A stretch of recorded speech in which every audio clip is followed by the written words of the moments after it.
Yay, I'm going to dress up as Cleopatra. Yeah, I know, exciting. Now, the reason for this is I've got an Edinburgh show coming in August with somebody called Paul Wadey. He's going to mostly be Edgar Allan Poe, but various other historical figures as well. And I'm going to be various historical figures. We're going to partially do a bit stand-up with it. We're also going to have guests. They're going to come on, either doing a bit of history-based stand-up or some being historical figures. Whew, it's going to be so exciting. But for the photo shoot, I needed someone quickly. So I thought, who can I dress up as? Cleopatra! So I did. This is going to be interesting. This is the second time, actually this is about the fourth time I've dressed up because I keep messing this video up. But bear with me. Now, first of all, I need a wig. So I've got a black wig here. Now this is a wig, ooh, hair is all sticky uppy. This is a wig cap that I've made. You've seen it before from a stocking because wig caps are expensive. They're like £2 for £1 or something really shockingly expensive like that. So this is something that my mum's idea, this was. Ooh, so that's that. Now this is a wig that somebody gave me. It's I went to a wig party a couple of years ago and they didn't want the wigs when it was over, so I got this one. So now it's not particularly Cleopatra-y, but it'll have to do because it's the nearest thing I've got. It's all right. Now Cleopatra, although she was the Queen of Egypt, the pharaoh, if you will. She was one of the Ptolemies. They were actually incomers. They weren't actually, I mean, she was Egyptian by birth, but historically they were related to Alexander the Great, who put them in power. So they weren't the main, they weren't like the really ancient pharaohs. So she's not as Egyptian as the really Egyptians. So nobody really knows what she looked like. There's a couple of different portraits, but a lot of them are a lot of years after she was ruling. Now, also on the coins, the few coins that remain, it's in profile. She's got quite a nose on her, and don't want to diss dead person, but yeah, that could have just been because that's regal. She looks really regal. She looks like she would really be good at ruling. So that is that, a wig. Now, next thing to do is the eyes. Now, if you've seen the Cleopatra from the 1960s, Elizabeth Taylor, you will know that there's a lot of eye makeup involved here. Whether Cleopatra ever wore that sort of makeup, debatable. But it's a good shorthand for saying, hey, I'm Cleopatra. Now, it's really smudgy. Just try it again, this one. Ah, a bit better.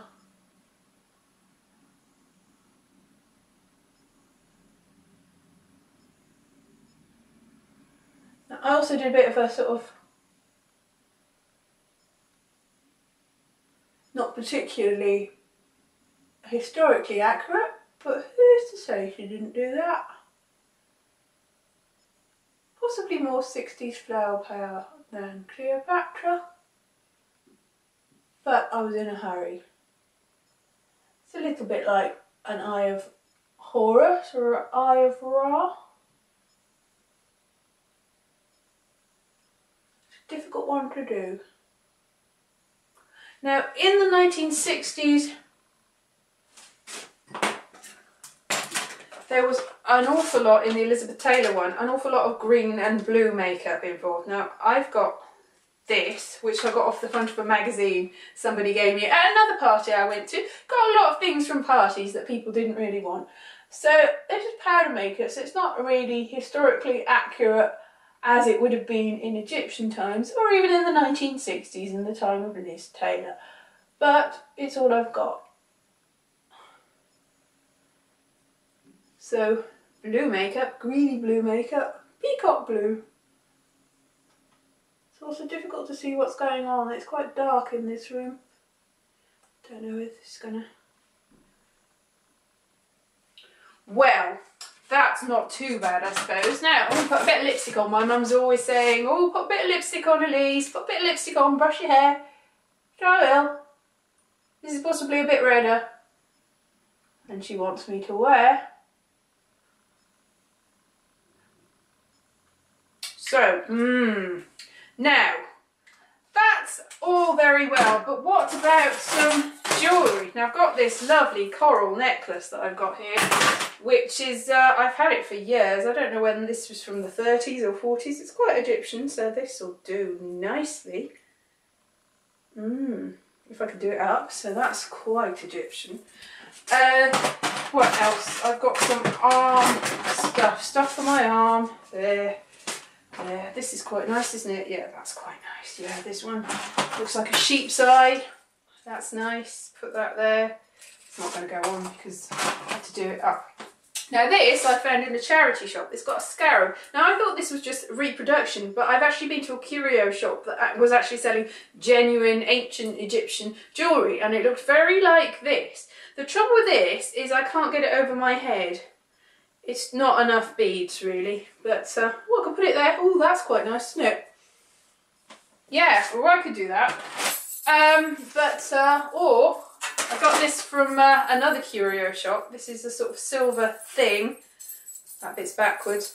Now, I'm not sure where this is from either, but somebody said it was from Liberia, which isn't Egypt either, but this is, I'm balancing it on my head. There. What else can I do? Snake. Now, I've got this snake. Now, I put these pictures up on Facebook, and people were like, oh, it's a cobra, that's not an asp. Apparently, somebody else contacted me. Apparently, the Egyptian cobra is an asp. All those pictures you've got of Cleopatra being bitten by an asp. It's the European asp, almost always, which has got a rounder head than this. But this is quite a symbolic thing in ancient Egypt, the cobra, and Cleopatra apparently really liked them. According to the legend, how she died was she smuggled one in a basket of figs and then had it bite her, which is quite symbolic because of the cobra on the arm, not on the breast, but top of the arm maybe. And her handmaidens as well, and then they just sort of drifted off into sleep and died. It wasn't that painful because you apparently just sort of drift off, so that's quite good, isn't it? Yes, so this is me being Cleopatra, really convincingly.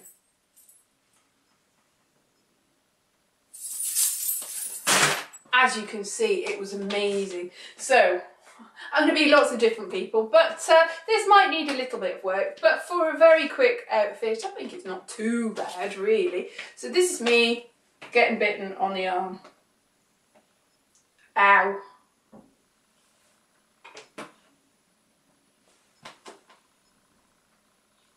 The pictures were better. I was more into it then.